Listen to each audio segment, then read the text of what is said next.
Good morning, I'm Kofi Mensah, and this is chale.news for Monday, July 21st.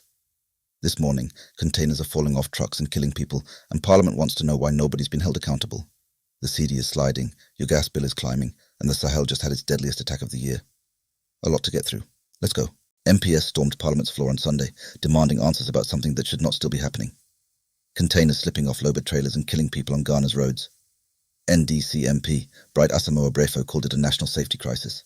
Trotro passengers, roadside traders, they're the ones dying. The DVLA, NRSA and Ghana police have all said nothing. That silence is its own answer, and it's damning. Full breakdown on chale.news. The Adu-Boahene cyber procurement trial keeps unravelling.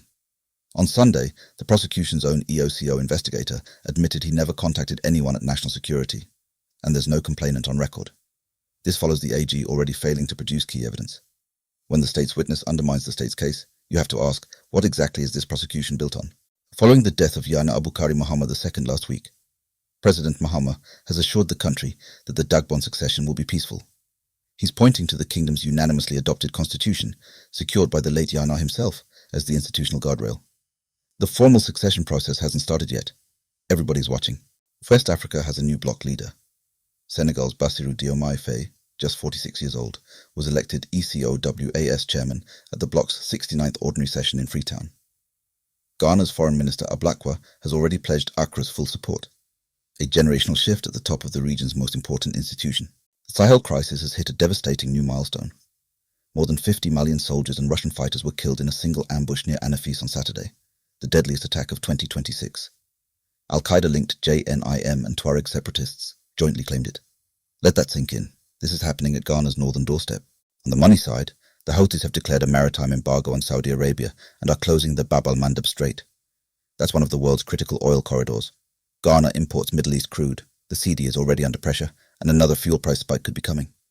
Watch this one closely. Speaking of the Cedi, it fell against the dollar, pound and euro in the 5 days ending July 17th. The pound led the slide, up nearly 1% on the Cedi. The Bank of Ghana's MPC rate decision lands tomorrow. That could move things either way. Your cooking gas bill.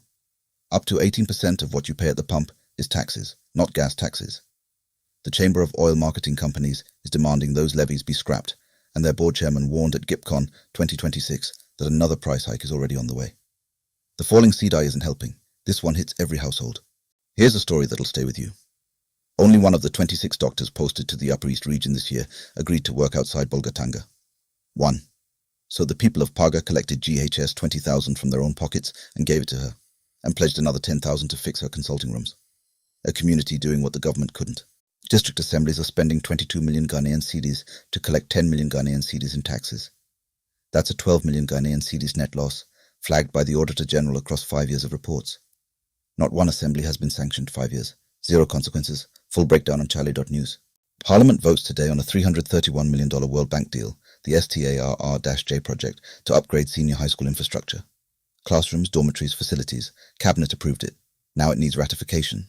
Big money for free SHS sustainability if it passes. The government has released the first public figures for the No-Fees Stress Programme, GHS, 900 million disbursed to over 317,000 tertiary students. Student loan values have been doubled for college students. Over 52,000 first years already in the system. Numbers worth tracking. The World Cup is over, and the drama didn't stop at the final whistle. UEFA President Ceferin boycotted the final entirely, furious over Trump's intervention to clear US striker Balogun and a string of fights with FIFA's Infantino. And Messi? He says the pain of losing to Spain will take time to heal, so will the rift at the top of world football by the look of things.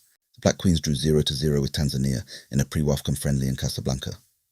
Dominated possession, created chances, couldn't convert. They'll need to sharpen that before the tournament proper, and we'll end here with something genuinely beautiful. Visually impaired students at the Beckham School for the Deaf and Blind in Ahafo are playing organised football by identifying their teammates through voice alone. Sound-emitting ball, sighted goalkeepers. A viral video that's left Ghana talking, and rightly so. Go find it. That's your Monday morning. I'm Kofi Mensah. Full reporting on everything we covered today is waiting at chale.news. Stay informed, stay sharp.